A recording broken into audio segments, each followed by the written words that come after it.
Good morning. How are y'all this morning? Well, So I'm a lot different than most speakers. I like for you to interact with me while I'm speaking. A lot of times people will, they'll say what they've got to say and then let you ask questions in the end. I prefer it the opposite. So while I'm speaking, if you have any questions, raise your hand, because you may want to go down one rabbit hole and I may be headed down another. So there are so many facets to human trafficking that I could sit here and talk all day. So if there's a particular way you want to go, I'd prefer to go that way. So can anybody tell me what human trafficking looks like? Don't everybody speak at once. If I say human trafficking, Virgie, what comes to your mind? somebody that sells somebody's body, Okay. child, against their will. Okay. What else? Does anybody else have any ideas? Usually has to do with prostitution against a person's will, Okay. kidnapping. Right. So a lot of times people, and this is the reason, human trafficking is a hidden crime. You don't see a lot about it on the news because people really don't understand what it is. And the main thing is if there is no victim, there is no crime. So you may say, well, how is there not a victim? If a person does not come forward and say, this was done to me and I'm willing to testify in court, it goes completely unnoticed. So this is the first time I've ever spoken and somebody said prostitution, and that is 100% correct. Prostitution used to be viewed as the girls would get arrested and that kind of thing. Now it's a lot more towards the guys that are paying for them, or girls. So that as well. So I am from Cry Freedom Missions. I'm Sherry Clayton. We are a 501c3 nonprofit organization fighting to eradicate human trafficking by reaching, rescuing, and restoring our victims. I'm the local jail outreach coordinator here, so I go into the jail each week and I meet with the ladies in the jail as well as some of the guys.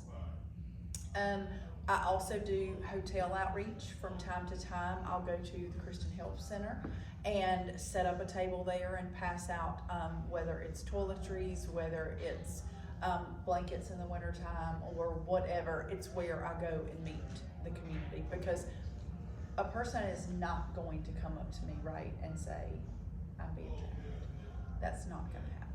So my job is to establish relationships between them and myself to gain their trust, and then at that point, that's when I figured it all out. So I do work hand in hand with law enforcement here locally. Cry Freedom Missions has a safe house in Eastern North Carolina. Are any of you familiar with the shop up on Main Street? Okay, so there's a Cry Freedom Missions shop on Main Street. We have all kinds of gift items there, home decor, candles, earrings, whatever you're looking for, you can find it at Cry Freedom. So those proceeds go towards our safe house. So when the girls come into the safe house, there's an emergency wing, and they stay there for 30 days where they are evaluated, make sure, it's like a probationary period, make sure that they're gonna work in the program and that they are committed, because it is not an easy program. They also, while they're there, they can get their GED. We had a girl that actually went and got her CNA license. She is from Roxborough. So she has done very well in the program. She is back here now. Since she's left the program, we do have another girl from Roxborough at the safe house now as well. She is not going to come back here. She graduates in August. She is gonna stay down there and work at the Cry Freedom Mission shop down there, and also she's gonna, I think, be the assistant manager for their cafe, and she's doing very well. So great success stories come out of it. But while they're there, they have different churches come in the evenings and do Bible study with the girls. They do have curriculum where they learn how to get off the drugs, re-enter society, that type of thing. So a lot of times when I say, what is human trafficking? The number one answer I get is the white van that pulls up in the Walmart parking lot that takes you away never to be seen again. While that can happen, the majority of the time, that is not what human trafficking looks like. Did anybody see the movie Sound of Freedom? You did see that? Okay, yes. So that would be a great thing to show here at some point. So that was in the theaters, and hopefully you'll be able to see it before long. But that was about trafficking children overseas. Now, I will say this, trafficking children happens right here in Person County. And I'll touch on that in just a few moments. As I have said, trafficking is a hidden crime. It's the exploitation of another person. There are 30 to 40 million people trafficked each year in the world. It is a $150 billion business, second only to illegal drugs. Can anybody tell me why that is? And it will pass illegal drugs this year. You can sell that drug one time and it's gone, but you can sell a human being over and over and over again. So it is way more lucrative than illegal drugs are. North Carolina ranks 9th out of all the United States with human trafficking cases. Can anybody tell me why? There are several factors. Yes, ma'am? Part of it, we were located between north and south, so we're halfway. You're on the right track. What runs north to south? Right, the interstates. Yep. So yes, it is where we're located, but also because we have so many interstates and U.S. roads that run through there. Can anybody else tell me why? Another reason.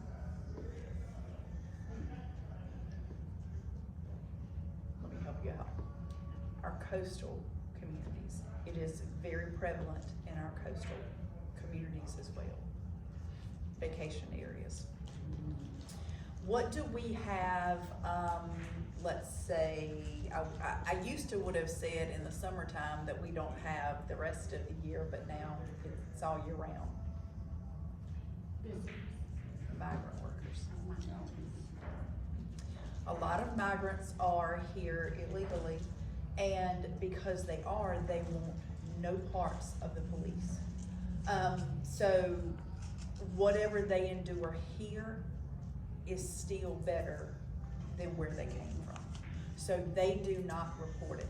But I can tell you I have had contact with some people there, but a Hispanic woman in Chapel Hill brings money that is unheard of. So they are lots of trafficking opportunities for Hispanic women. There's also one more thing that typically you don't think about. Does anybody know what that one thing is? It's unfortunate, but our military bases. As much as we love our military, the number one place in North Carolina is Fayetteville. It is so much that takes place around our military bases. Several big cases have come out of our military here in North Carolina, as far as a particular military person and the way that he was doing his, and I thought that I brought my information, but I didn't. So he would supply the girls with drugs, right? And that makes them dependent on him. So then he sells them and gives them their drugs to keep control over them. That's how it happens. Does anybody have any comments on that so far? Or anything you'd like to add?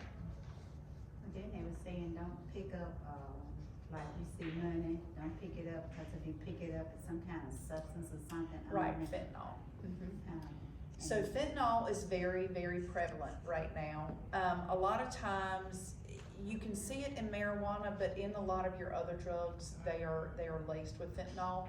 And the reason behind that is because it is so addictive, it makes them want to come back for more and more drugs. So yes, there's a lot of times that I have to be very cautious. I actually had a girl that was in the hospital one time, and just my human nature, she wanted me to grab something out of her pocketbook, and not thinking, I reached down in there, and as soon as I reached down, I saw a bag of fentanyl in there, and I went, you know, because it's, if you're not used to it, people that use fentanyl, while it can be lethal to them, it would be more lethal to somebody like myself that does not use drugs, right? But yes, and it's on so much. You haven't built up a tolerance. Right. to it. Anybody else? Going back to what you said about one young lady, she's not coming back to Roxburgh. Do you all have safety issues with young ladies or even men not coming back because maybe they're abuser or whoever? Absolutely. That is not the case in this particular one, but yes, absolutely. We actually had a girl that's not from Roxborough, but she was from North Carolina. She was over towards the Ashboro area. She was actually working, she's in the safe house. She was working in the Cry Freedom Mission shop in Goldsboro, and her trafficker went there looking for her. How much of the issue do you all have with keeping the safe house safe with clientele, not letting the abuser know where they're at? I used to work, I worked at a full-time job, and then I had 3 part-time jobs that dealt with issues like this. Sure. And we had issues with the clients letting the abusers know where they was at. Okay, so they can't in the safe house because they don't have access to the internet or to a cell phone. If they are talking on the phone to family members or whatsoever, or something like that, there is somebody in the room with them monitoring their calls. So they don't ever get that opportunity to just talk to somebody freely while they're in the safe house program. Now, once they transition into the next phase, which is after the first year, and they can have their cell phone and stuff like that, then that's a little different. But after you've been through the program for a year and you've completely retrained yourself to be able to live a different life than what you did before, they don't want to tell. But the safe house is actually on a 10-acre tract of land that is fenced in, and there's codes to get in and out of everything. So it's not like somebody can just walk in. Anybody else? Before I go any further. Okay, so what would you think that the relationship would be between the trafficker and their victim? Meaning, is it a stranger? Is it a friend? Anybody have any idea what those statistics would look like? And most of the time it's somebody they knew. Okay, so 14% are by employers. 14% are by friends of family. 27% are by their boyfriends. Now listen to this one. 36% are by immediate family. Only 9% are by strangers. Now I want to camp out here one moment due to your response, because that's what a lot of times it is. So just within the past 6 months, we actually had a case. The sheriff called me and was like, I need you, and he wanted to talk, and so I go up there, and there were 2 children in Person County that were being trafficked by their mother to support her drug habit. She was trading them for her drugs. The little girl had numerous STDs. These children were 5 and 6 years old. So the things that you hear and see on TV, they're right here. They are right here in our community, and we just don't even realize it. The next day after all of this happened, I went in to do jail ministry, and it was my job to witness to her, to love on her where she was. And that was hard. I mean, I'll be the first to sit here and say, I love me some Jesus, but that right there was very difficult. But by the grace of God, He loves her just like He loves me. So she is still incarcerated. The children, this ended up not being a Person County case because she was already in a neighboring county with their social services. So it went back there for that. But it did happen within 15 minutes of where we're sitting right now. So let's talk about the employers. So you may wonder, how are people trafficked through their employers? Well, there's a couple of ways. Can anybody tell me what labor trafficking looks like?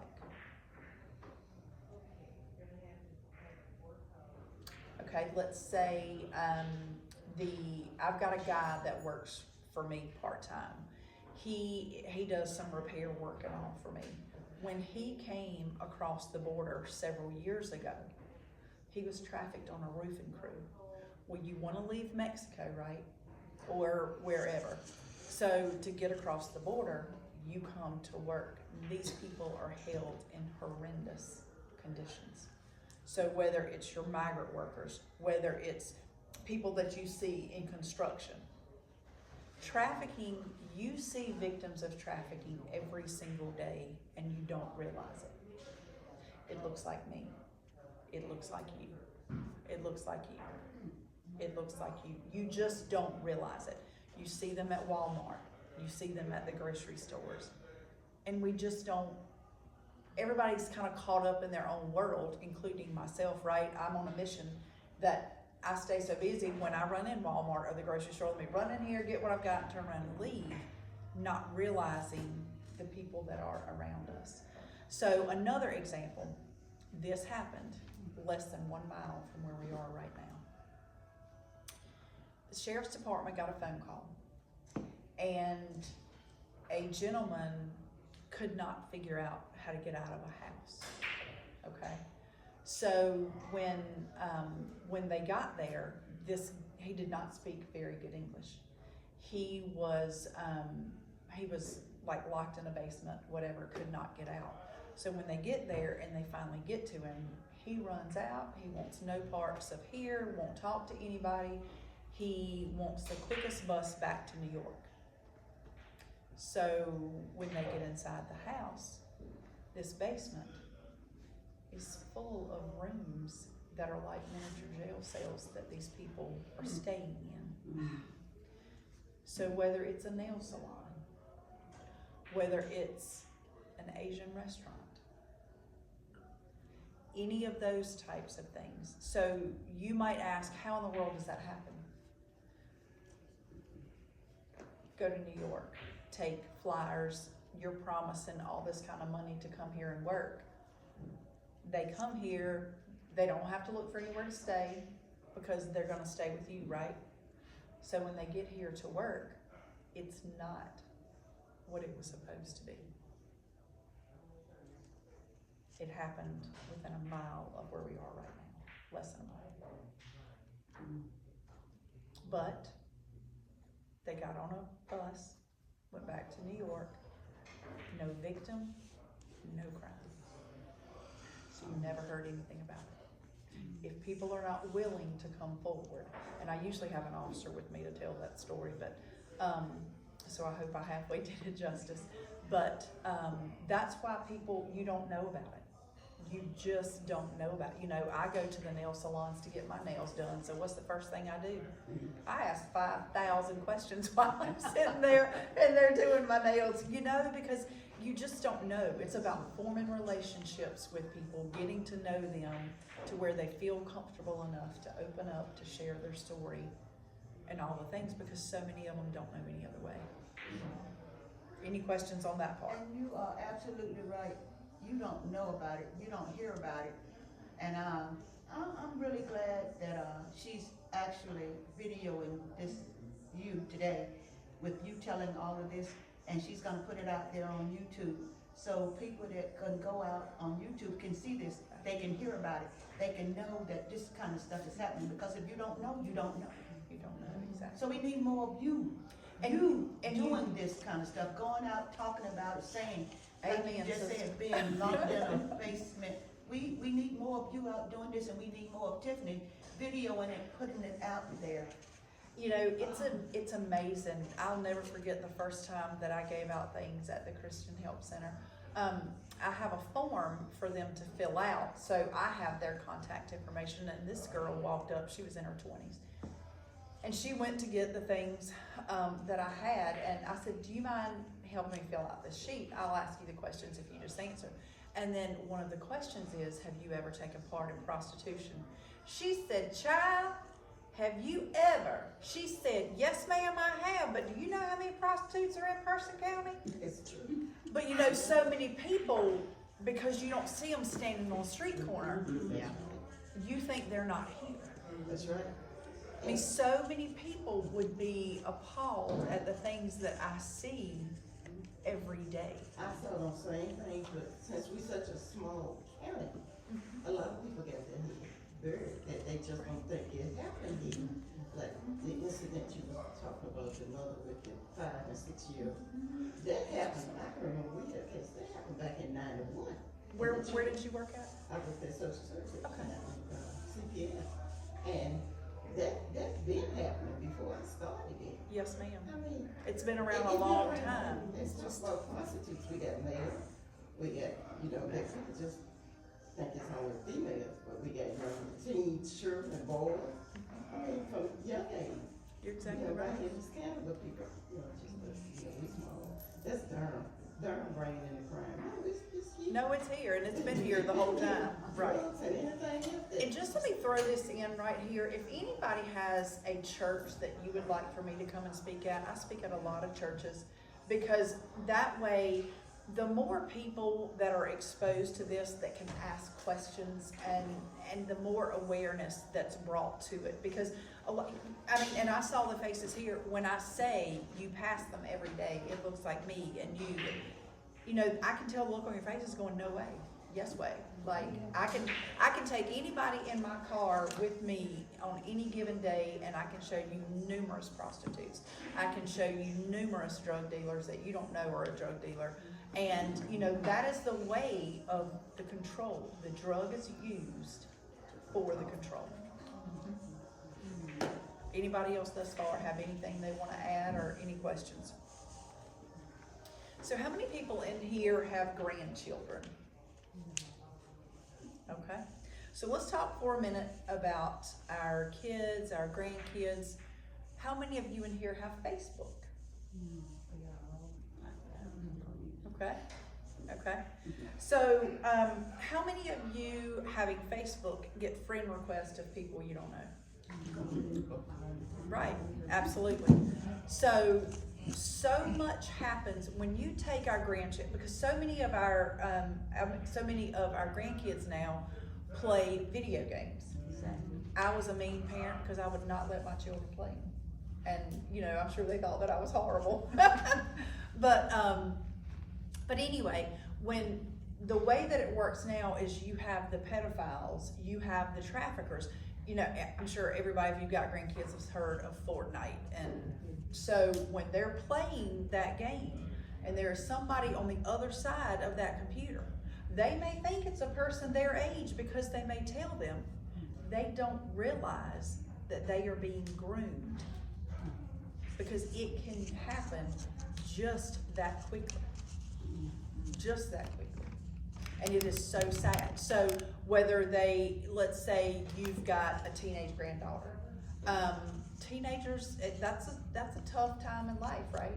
I mean, you've got your hormones that are all over the board, you've got 5 million emotions and all the things. And I remember, you know, when my daughter was that age, it's hard being a teenage mom. You know, she probably, I'm sure she did not like me because she lived under my roof. I picked up her phone at any given time. I scrolled through her phone. If she was gonna have a phone, I was gonna have a password because it was my job to protect her. And it happened to her. Not the sexual part, but there was somebody bullying her for pictures and that type of thing. And even though I had the password, I missed it. And I was looking for it. So when I say, what does it look like? It looks like me sitting right here. It happened somewhat to my family. So when you've got people, especially with our teenagers, that are sliding in their DMs and say, you know, sending them private messages, you know, I'm mad at mama because she won't let me so and so and so and so. And then you've got this young guy that says and does all the right things, or so they think. And it's really not that young guy, right? So that happens a lot on Instagram, Snapchat, because they think Snapchat goes away, that it, when you open a Snapchat, I don't know how many of y'all have Snapchat, I'm sure you do. So, but when you open it and you look at whatever it is, it goes away. Well, it just goes away right there, but it's stored in your phone. So that can still happen as well. So because those of you in here are over 50 like myself, let's talk about another thing that's not trafficking, but something that I want you to be aware of, because this happened to a very good friend of mine. Along the lines of just social media awareness. So I had a friend of mine that followed on Facebook. She followed these particular group of people or whatever. I'm just trying not to give away too much. But anyway, one of those people messaged her. She thought that they were who they were supposed to be. They scammed her out of thousands of dollars. So I want you to be aware with your social media and be careful. If you don't physically know the person, if I don't physically know you and I've never seen you, don't talk to me. Do you know what I mean? So if I can just say that, because you think, oh, I'm smarter than that. It's not gonna happen to me. They are so slick that it happens before you know it, and then it's gone. There's no way to recover it. So be extremely careful with that. When I got, yeah, sure. I was gonna say, a friend of mine called me because somebody she knew was gonna buy a puppy from this girl. And she said, oh, I think I know, you know, she called me. Well, I had the girl's number. I called her. I'm like, you got puppies? What's that? She said, no, I don't do puppies. So I let the girl know, because he was fixing to send them some money for Right. a down payment on a puppy. That's right. But English bulldogs, they're not real easy to get. So please be very, I mean, because, and that's a prime example of, because the post looks like it's somebody from here or whatever, and it's really not. I mean, there are so many scams, and I know scams and trafficking are not the same thing, but it was a prime opportunity just for me to make you all aware, since everybody has social media, that it does happen. I think you got a question. I was just going to touch, we talked about how many of our people in here have grandchildren. With AI, sharing pictures of your grandchildren, they can end up on the dark web, and then they can use AI to make it look less than innocent. Yes, Yeah. absolutely. I have a friend who got a call, and she said it sounded just like her grandchild, and he was in trouble so-and-so place and needed money. But she was smart enough to call the child's dad and say, where is he? And he said, he's in school, why? So she told him what had happened. She was fixing to send them $5,000. She was at the bank going to get the money. And it's so scary, because she said it sounded exactly And they, like a child. and that's the thing, these hackers and scammers and traffickers, they're all so I don't wanna say they're much smarter than we are, but I don't have time to sit around and figure that stuff out in a They're day's tech time, and that's savvy. all that they do, you know, so I just wanna make sure that I throw that in there, because it happens every day, and this person that this happened to, that I know, I would have bet you $1 million that would never happened to them, but it did, because it, you know, it was a situation that there was no way it could be wrong, and yeah, it was way wrong. My husband got a call, it was probably 4 or 5 months ago, that his son needed some money. And he's like, you know, cause he was driving and got stopped, he had had a glass of wine. My husband's like, I'm sorry, you know better than drink and drive, and hung up. It wasn't his Right. son. Absolutely, After absolutely. he got to thinking about it, he's like, that didn't really sound, I said, he said, cause he should've been smart enough to go there and call me about drunk driving. Well, a lot of times when I speak at church, I have, as I'm about to read the things that I'm about to read now, I have ladies, older ladies, that will come up to me when it's over and say, that was me. So as I read these, if they strike a chord and there's something that you wanna talk about after I'm finished, please feel free to. But for those of you that this did not happen to when you were younger, it'll kinda just open your eyes. So when I go into the jail, I give the girls the opportunity to share their story with me, one-on-one. I have a sheet that I have them fill out. And if they want to, everybody gets a Bible, everybody gets a notebook, and I just allow them to either tell me everything it is that they've carried and that they need to tell, or write it to me. Nobody sees it but me, and it just gives them an outlet for somebody that is unbiased that will listen. So these statements that I'm about to read came from girls that are in Person County Jail, or were in Person County Jail over the last couple of years. And I don't want to say that that these statements are what keeps them in the environment and the life that they live in, because we all have choices, right? But at a young age, you're gonna see the things that some of them encountered, and this is why it's so important for, you know, especially for me, but for you ladies as well. I mean, you care enough to be sitting here listening. Think about the young people in your life that you can reach out to, that you can just be the mother figure without being the mom. You know what I mean? That loves unconditionally and shares. The first one was, I was forced to have sex at 10 years old. I was raped at 10 years old by a man that was 30. I was molested at 8 years old. I was molested by my dad's brother the whole time that I was growing up. I've tried to commit suicide 5 times. I don't know why God won't let me die. These are tough. These are really tough. I have been on my own since I was 15 years old, chasing happiness, and I can't find it anywhere. My trouble started with molestation and incest with my dad and my brother. I got pregnant at 14 years old and was made to have an abortion. When I started, pay particular attention to this one, when I started using drugs, I learned early on that I could get what I wanted with my looks and sex. My mom taught me that skill.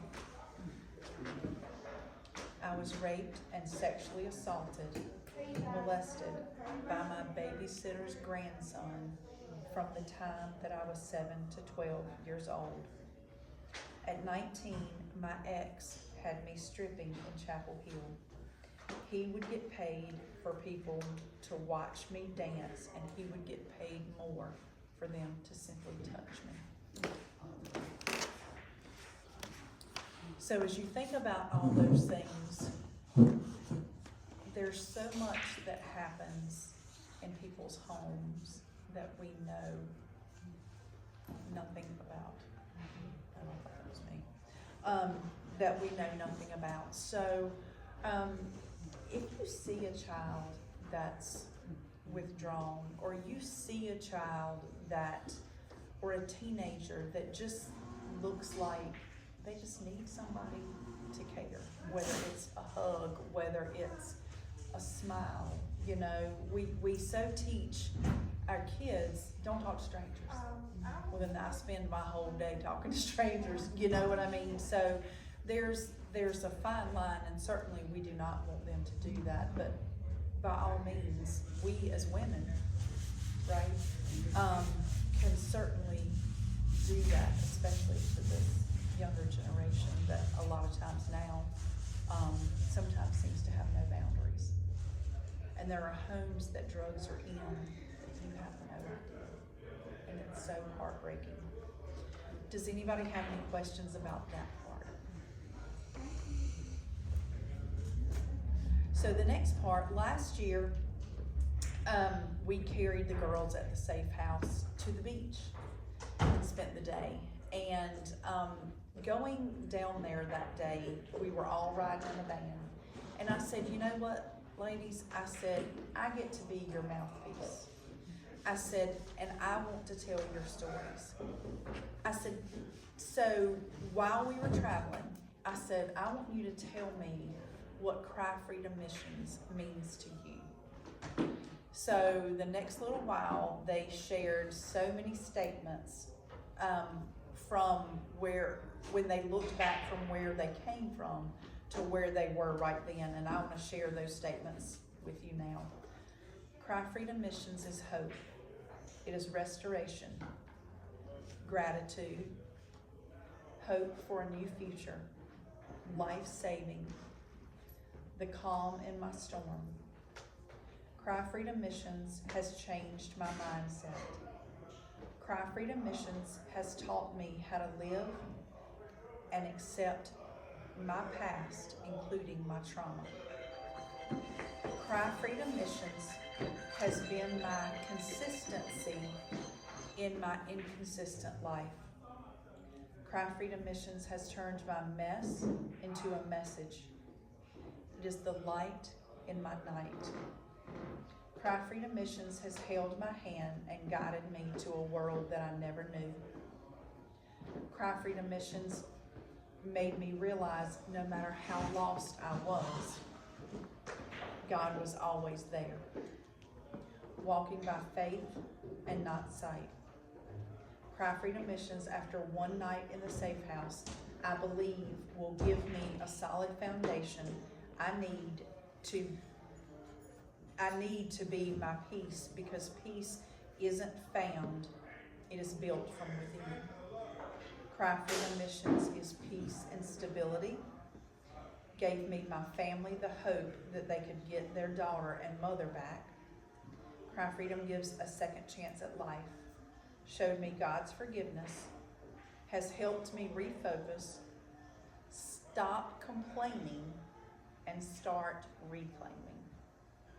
Cry Freedom Missions gave me a push to fight for my freedom. So that's what some of the girls that have been through the program or are in the program have to say. Now, along those lines, and I'm kind of through with that part, but I kind of want to share, if you're interested, I want to share a few stories of some local girls here. We've all got that person in our life, right, that we are sometimes like, Lord, really? You know, when we're honest, you know, it's like, okay, really? So I had that person in my life. She is the reason that I do what I do with Cry Freedom. She's been with me for several years. She, of course, is an addict to numerous drugs. She's a prostitute. She also, she comes to me and she wants help, and then she'll go back on the streets. And anyway, I carried her to a rehab center. She wanted to go in the Triangle. I said, because I knew her trafficker would go pick her up. So everyone she would tell me, I said, that's too close. I'm gonna get you as far away from Roxborough as I can. Well, I thought I found the perfect one. She goes through the program. It was really, really good. She had gotten a job after she graduated the program. She was working. She was living in a halfway house, and I had gone over Thanksgiving. I had gone 2 days and not heard from her. So I called the house mother, and I said, "May I speak to so and so?" She said, "You don't know?" I said, "I don't know what." She said, "She's not here." So and so picked her up in the middle of the night. Well, he lives less than half a mile from where I'm sitting. So what do? I get up, I go knock on his door. Nobody comes. I knocked a little bit louder and I said, "I'm coming in this house. So you can either unlock the door or I'll just come in. You can go ahead and call the cops now. I'm not leaving without her." So he finally opens the door and I said, "If she dies, her blood is on your hands." He opens the door, I go in. She is out. She is high. She's passed out. She chose to stay with him. All the things. I get a phone call. This was several months later. I get a phone call at 1 o'clock in the morning, and it's from the Roxborough City Police, and says, "Is so and so one of your girls?" And I said, "Yes, she is." And he says, "She's overdosed, and she's not going to make it. If you want to go meet them at the hospital." So I go to the hospital. I got up, threw my clothes on, threw her hat on, headed to the hospital. All I could do was sit outside her door in the ER and just sit there and pray. She made it. She made it. She made it. She is still around. She has not given the life up yet. But you know, that's the beautiful part of this, is because the Lord has shown me in her case, He never gave up on me. And every day, I let Him down, because no matter how hard I try, I can't be perfect, and I sin every day. Her sin's no different than mine. So every day, I talk to her. Every day, I'll walk this journey with her and pray for her that she will make that decision. Now, am I scared that one day? Yeah, I am. Because she's the reason that I do what I do. So that's one story. I've got a story of a guy that has nothing to do with trafficking, but it comes along with Cry Freedom because I put myself out there in the jail, and I always meet, whether it's guys, girls, whatever. So I had a girl in the jail, and when she got out, she was doing well. She was clean. She has a new baby. So she called me one day and she said, "Miss Sherry, are you busy?" I said, "Never too busy for you. What's up?" She said, "I've got a friend that needs you." I said, "Okay." I said, "What do they need?" She said, "They need to know the same Jesus you told me about." I said, "I could do that." And she said, "Can you come by my house?" And I was probably half a mile from her house at the time. So I had no idea what I was walking into. But as I walked up, I saw a person sitting on the steps, and I didn't know if it was a guy or a girl. They had their head down. And I walked up and I bent down and put my hands on their knees, and I said, "Hey, I'm Sherry Clayton. Can I help you?" This young gentleman raises his head up and he's crying. He's young, he's in his 20s. And he says, "Miss Sherry, I can't live this life anymore." I said, "What?" He said, "I can't live the life on the streets like this anymore." I said, "Okay, let's talk about it." He said, "I've been sitting on the railroad tracks all day with this," and pulls out a gun. He said, "I'm ready to end my life. I can't live like this anymore." And I said, okay. I said, come on. He said, where are we going? I said, we're gonna go back to the railroad tracks. We're gonna end it right here. And he looked at me like, what are you talking about? I said, today, on my watch, you will not take your life. We went back, we sat on railroad tracks for 2 hours, and I did nothing but simply listen to this young man pour his heart out to just needed somebody to listen. And I watched him accept the Lord as his Savior right there on the railroad tracks with a gun in his hand and give his life to the Lord. I then got up and carried him to rehab. He is doing so well. He's living in Raleigh and is doing very good. It's not just about cry freedom. It's about being the hands and feet of Jesus. It's about realizing when somebody needs help, and the Lord puts you in that place to be able to do that. I've already told you the story as well about the young gentleman for the labor trafficking. There are so many stories. I have another girl who I met in jail. She was actually staying at one of the local hotels here when she got out. She called me, she was a prostitute. She called me in the middle of the night, screaming, crying, and needed me. I got up and I went to that hotel. She had been tortured in that parking lot. Her toenails were barely hanging on to her feet. Her trafficker had tortured her for doing something he told her not to do. No victim, no crime. That girl goes to the church on Sundays. She has not left the lifestyle, but she goes with me to church. And we stay in contact every single day. It is so many women and men that I can tell you about right here in Person County. Does anybody have any questions? Do men ever go to that safe house? There's a different safe house for men, especially boys, teenage boys. So sad. Anybody else have any questions? You've gotta be tough to do this.